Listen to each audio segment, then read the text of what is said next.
in the Eastern Conference to the next. The Toronto Raptors, a big part of thetheir puzzle, getting DeMar DeRozan back there on a max contract, and they have done so, agreeing with DeRozan in a deal worth about $139 million over the next 5 years. What does this do to their chances in coming out of the East next season? You know, for them is no DeRozan. This puts the Toronto Raptors in a situation right now is where you can't retain a guy that's been there, and then how can you attract other stars to come there? And then no DeRozan, as you can see with his backcourt mate in Kyle Lowry. I think this team is clawing, scratching even chance to get in the playoffs where they were the second seed. Now with DeRozan, you maybe lose Biyombo, but you can add to this core right now. You have the backcourt in place. They just have to find some wing guys. I love, though, what he posted. Kyle Lowry, the all-star point guard, saying, hashtag dinner is never, ever on me again. Hashtag I already charged all my bills to your card.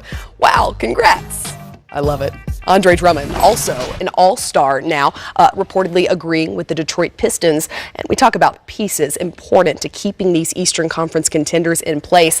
Drummond nearing an agreement on a 5-year max contract to return in the range of about $130 million. This now a playoff team, a team that did come into that Cavs playoff run with a lot of confidence. At least it did, of course, end up in a sweep against the reigning champions, but a hugely important piece to what they're trying to do in Detroit. Totally, Kristen.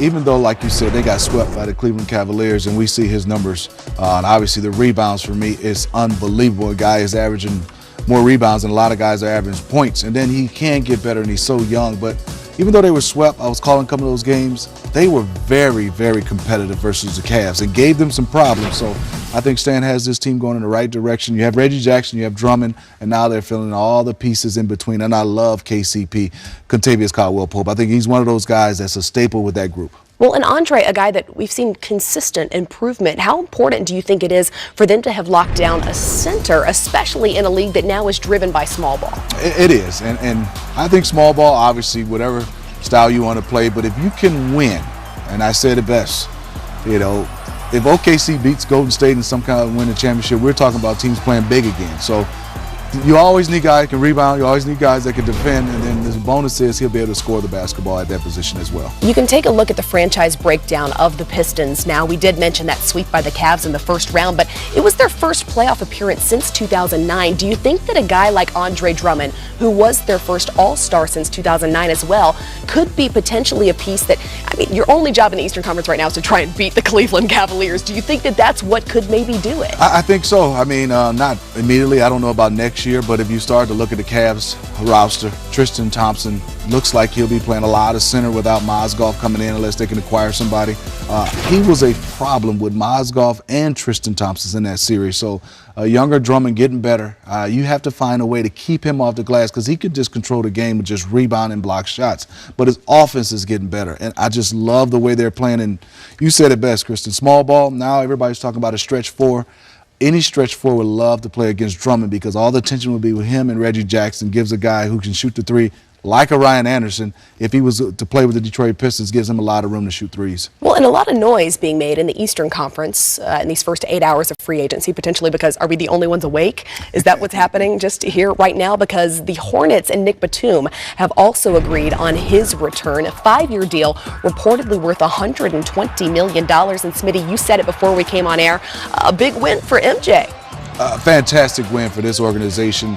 Him to be able to keep Nicholas Batum, this core they have, this is a team right now, and I love the way Nicholas played last year. And it's a great fit with Kemba. Kemba's a scoring point guard. Obviously he can dish, but you have Nicholas Batum. At times now, he can come out and be your leading scorer, your leading rebounder, or he can be the guy to facilitate and defend.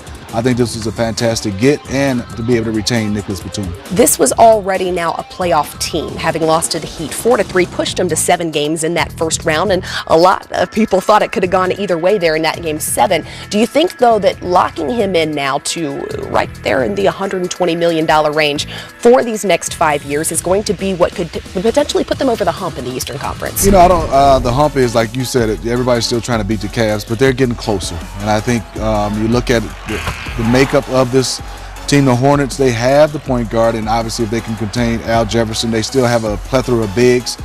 Next step for them is finding that two guard that can shoot the basketball and give them some relief. They picked up Bellinelli. They have Jeremy Lamb. They have a lot of guys. And then also have Michael Kidd-Gilchrist coming back. So you can play him at the power forward position and play a little small ball with him and Nicholas Batum. Next step for them is just developing those young bigs and then coming out some kind of way and getting another free agent that can just flat out shoot the basketball. Also having agreed to a 4-year contract now worth approximately $64 million, the NBA champion, Timofey Mozgov, and let's head out west. The LA Lakers. Now, all of these deals are simply agreed upon. They are able to sign starting July 7th. But how big a get was this for the Lakers? Because a lot of talk surrounding the franchise and potential big free agents, but this was the call they made at 12:01. You know, this call to me has Luke Walton written all over it. I got a chance to play against the Cavs the season before, and we beat them in the finals. He was their second best player. And we know Kyrie Irving, Kristen, and Kevin Love was hurt, but he came out and gave LeBron James about 14 points and about 8 rebounds. Didn't play a lot this year, but Luke Walton knows what Timofey Mozgov can do. And I think this is a huge upgrade. I love Roy Hibbert. His day is kind of past. Mozgov is a big that can catch, create space. And then people will say, why would they get a guy who didn't even play for the Cavs? It's different systems and different styles. He will fit right now for when you're trying to build this young team up. You have an anchor right down there that can help those younger guys. The Lakers also have Jordan Clarkson agreeing to a $50 million deal over the next 4 years and his return as well to that franchise. When you look now at this, I mean, this is one of the greatest franchises of all time, not even able to get meetings with some of the top free agents. So is this the way that they're going to have to build, signing guys like Jordan Clarkson, developing them, and then hoping that they'll stick around for a while? Kristen, me, you, and everybody in the NBA world have to forget that the Lakers are across their chest. They're not the Lakers of old. They don't have the cachet right now just to acquire anybody. And no Kobe Bryant right now. So you're going to have to build within through drafts and picks like Mozgov and Jordan Clarkson and develop within, because they're going to have a hard time. They're not even able to get meetings with guys. So Luke Walton, Ryan Shaw, those guys are going to have to find a way to develop and have guys like Clarkson and Mozgov build this franchise for right now. Well, coming up next, we're going to talk about the most coveted free agent of the Summer 16. He's continuing his meetings, the Warriors and Clippers, followed by a slate of them this weekend. We'll talk his full schedule and contenders for KD when we come back.